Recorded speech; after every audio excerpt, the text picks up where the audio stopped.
Wow, where do we go from here? I mean, I don't even need to discuss the details of what happened last night. We all saw it. And, it kind of feels like a unifying moment in America where, left and right, we can set aside our business, our differences, and, because we all watched the same debate. We all saw the same things. Sure, there were some issues discussed here or there. Maybe you might feel passionate one way or the other about some of these issues. Honestly, I could not focus on any of that last night. All I could look at was the President of the United States. All I could focus on was, is he going to be able to complete this sentence? Is he going to close his mouth, or is he going to is he just going to leave his mouth open until a fly flies in? That completely captivated or consumed like all of my bandwidth for attention. And now Democrats are abandoning ship. It's quite remarkable. I did not think that they were going, at this late in the game, to abandon Biden. But there is definitely, clearly, a contingent within the Democratic Party that is ready to do that, which is unfortunate for them because they've waited now after the primaries. Joe Biden is the Democratic nominee in all but officially. The only thing that he has standing in his way between now and Election Day is the Democratic National Convention, which, in modern times, the party conventions have been, purely ceremonial. They have been coronations of whoever it was that won the primary election. Joe Biden had basically no competition in the primary because competitors were discouraged, and the few competitors that rose up to challenge Biden were smacked down. In the case of RFK Jr., denied Secret Service protection, even though there was at least one attempt on his life. And he was treated so poorly that they drove him from the Democratic Party entirely. And so the Dems were not just all in for Biden. They burned any possible bridges that they had to escape, Bidenopolis. They're all hunkered down inside the walled city now. But now that the city's burning, they're going to try and flee. What are they going to do? Are they going to hop their own walls and try and swim across the alligator moat? Because that's really what selecting a different nominee other than Joe Biden, that's what that would entail. It would be like swimming through an alligator moat. Because we live in a country where normies are told that elections matter, that the way that this country works is the people vote for their leaders, and whoever they vote for becomes the president. Well, in Joe Biden's case, he hasn't won a general election yet this year, but he's won a lot of primary elections. He won almost all of them, if not all of them. I don't think there's a single state in the Democratic primary that Joe Biden lost.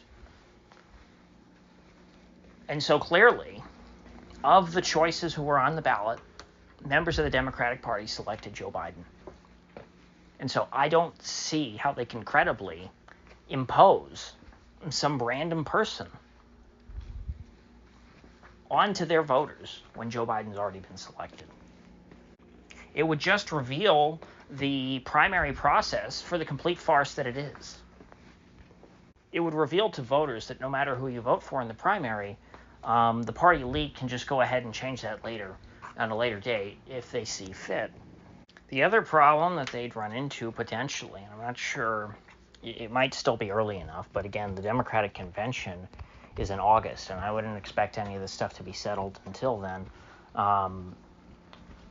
Ballots are kind of set in stone past a certain point, depending on the state. There is a procedure around ballot access. The two parties have made it very difficult and very tedious to try and get ballot access, and changing a name on a ballot usually cannot be done past a certain point. And so, if they tried to overthrow Joe Biden at the Democratic convention, replace him with someone else, they could run into a situation where Joe Biden is still on the ballot in certain states, and the Democratic Party will have to resort to a write-in campaign for their own candidate, which inevitably would end up splitting votes and probably just throwing any of those states to Trump, because it would be confusing to voters. Here you have a Democratic candidate at the top, Joe Biden, but the Democratic Party would be telling people, no, don't vote Democrat on the ballot.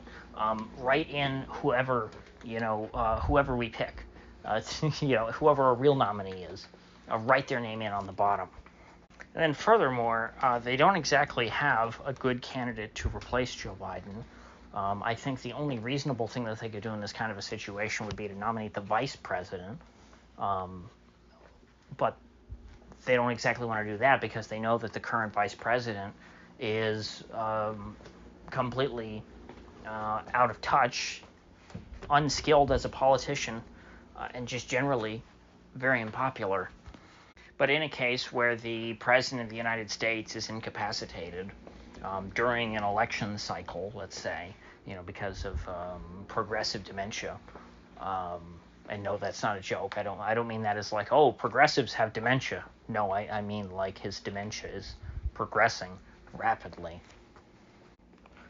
If you were to remove or not, stop the nomination process of a candidate like that, it would be kind of natural by default to just kick it down to the vice president. That would be what would be the least confusing probably for voters.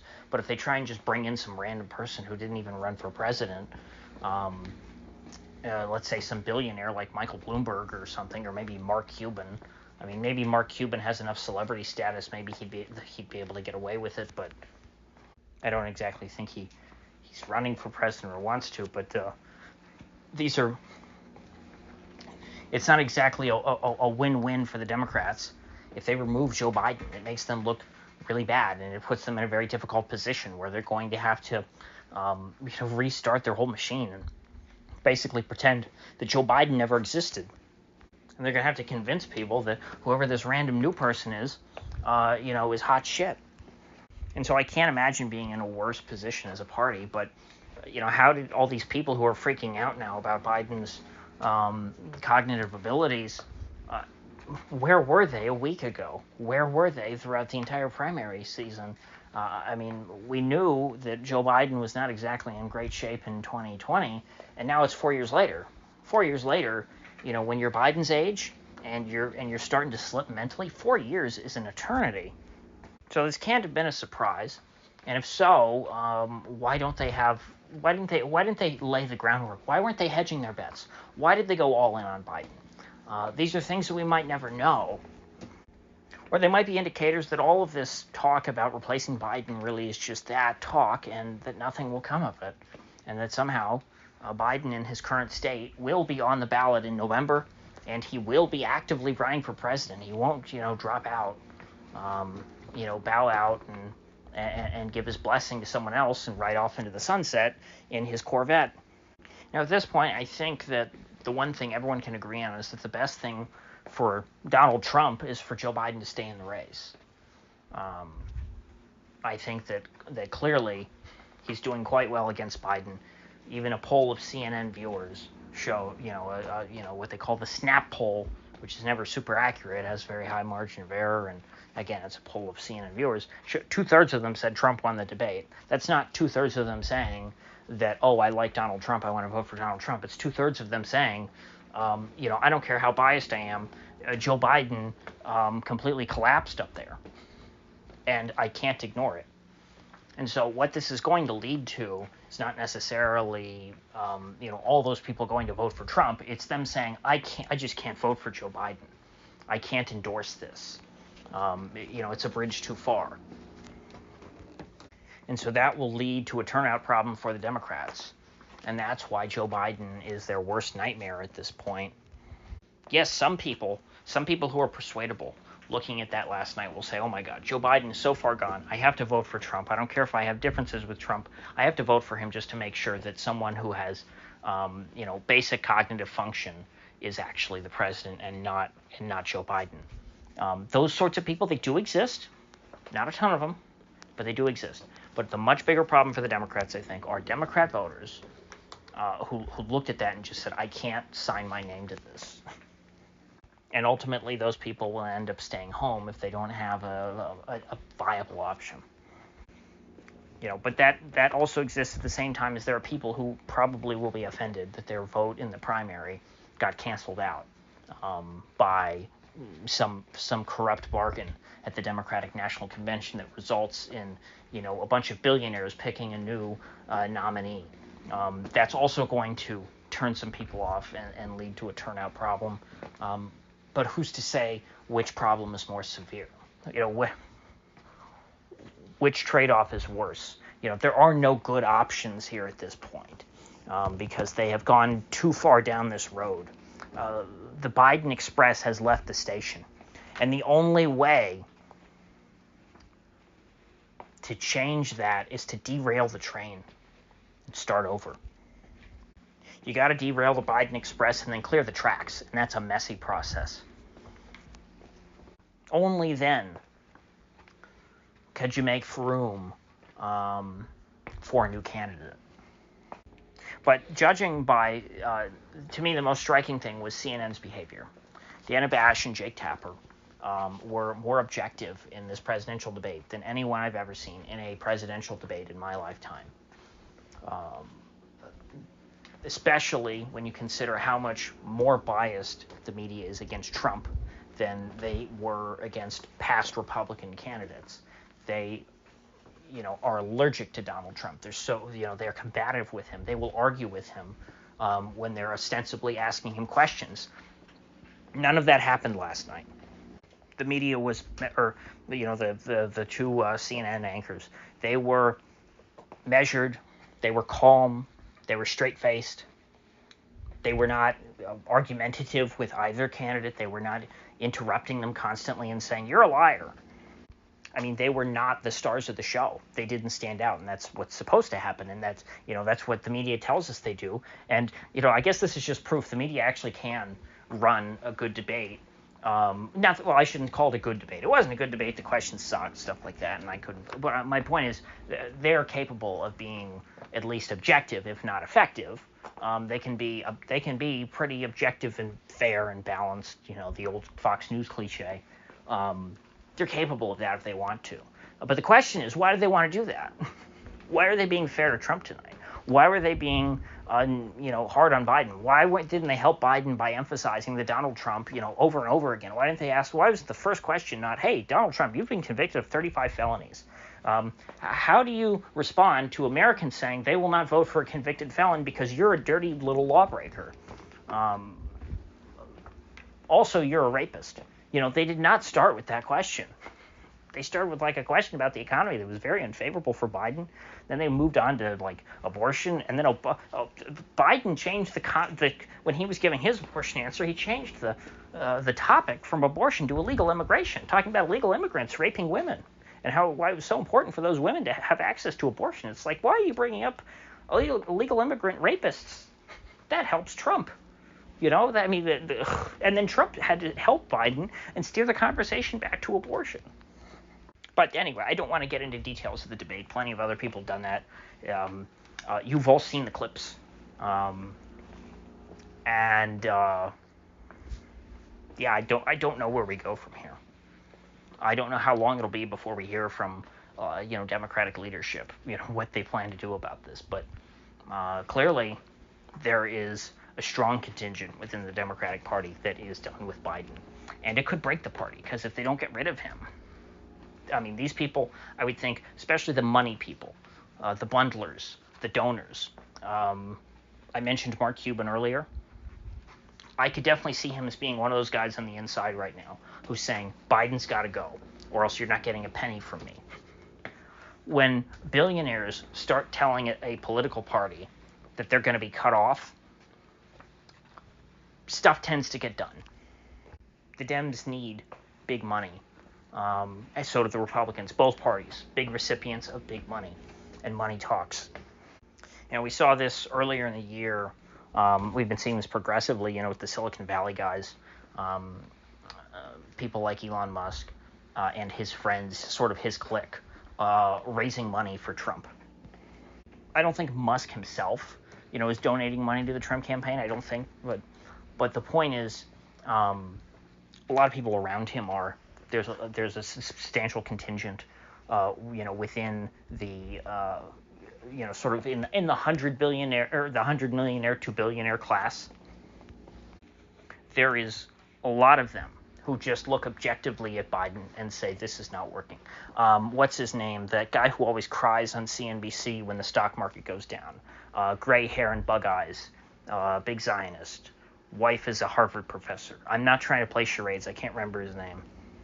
Bill Ackman. He's another one of these. These guys, they talk to each other. They're friends. I would say, I don't know percentage-wise, but there's a lot of these guys who disproportionately make up the funding for presidential campaigns who are done with Biden. They can't do it. And these are Democrats. These are instinctive Democrats. These are, institutional Democrats. Guys who just, it's a part of their business. They're big finance guys, big tech guys. They give money to Democrats. They are a part of that political system, and they just can't do it because Biden specifically, regardless of anything to do with policy, Biden is not mentally fit in their minds. I just saw Bill Ackman, retweeting with, of course, his 10,000 word essay that he seems to like to attach on Twitter. About the video of Biden being led off the stage by Barack Obama, by the hand. People can see this. It's obvious, and nobody can deny it after last night. That first stage of grieving over the loss of the 2024 election, that's over. The grief is over. They're moving on to acceptance. Except they haven't actually lost yet. All they've lost is Biden. Biden has lost. And so, more and more, I think there will be people who feel that the only way that they can salvage this cycle, even if it's for the sake of the down ballot, which I've heard that argument too. Sure, if we change Biden, that could lead to problems. That could lead to confusion. We might lose anyway. They can argue, well, at least it'd be better for the down ballot, because if we just leave Biden in place, too many people are going to stay home, and that is going to make down ballot Democrats suffer. And so by replacing Biden with some kind of neutral generic Democrat, that's going to help the other neutral generic Democrats on the ballot. It's giving people sort of permission to go out to the polls and vote. Whereas right now they feel like they can't because of Biden's state. Not everybody, obviously, but a certain percentage. We don't know what percentage of Democrats or of independents that would normally vote Democrat. But I think we all know that number is rising. So anyway, with that said, I will see you folks back here in the next one.